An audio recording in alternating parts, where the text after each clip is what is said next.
So we have talked about the first two evidence for the evolution, which are the homology and fossil records. So this second video is going to talk about the last two evidence for the evolution. So first we can have direct observation to see the evidence. So I'm going to talk about two examples here. Soapberry bugs and Staphylococcus aureus.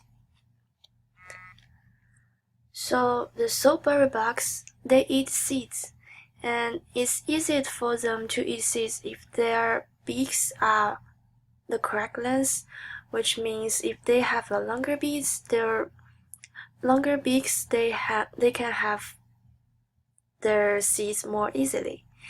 And normally they eat seeds from balloon vines, but there are fewer balloon vines left in some areas. In central Florida, they started eating seeds from the gold narrow tree, which has fruit with seeds closer to the surface. So, in this picture, we can see that on native species southern Florida, the averages for the beak length is much higher than the beak length on the introduced species central Florida.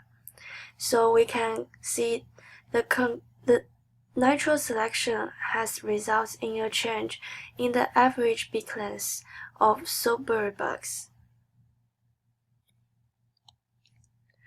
So the second example is the Staphylococcus aureus.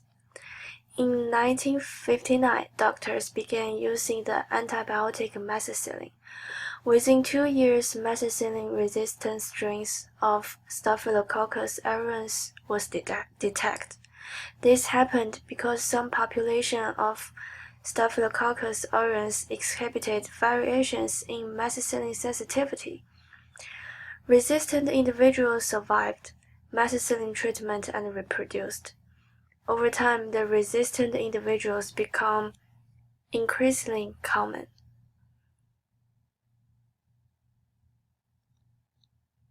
So the second evidence is biogeography, which is the geographic distribution of species. So the Earth's continents were formerly united in a single large continent called Pangaea, but have since separated by continental drift. And another key term is the endemic species. They are the species that are not found anywhere else in the world. The islands have many endemic species that are often closely related to species on the nearest mainland or island. So this graph shows that these 4 different species, 1, 2, 3, 4, they are lived in a continent that may once joined together.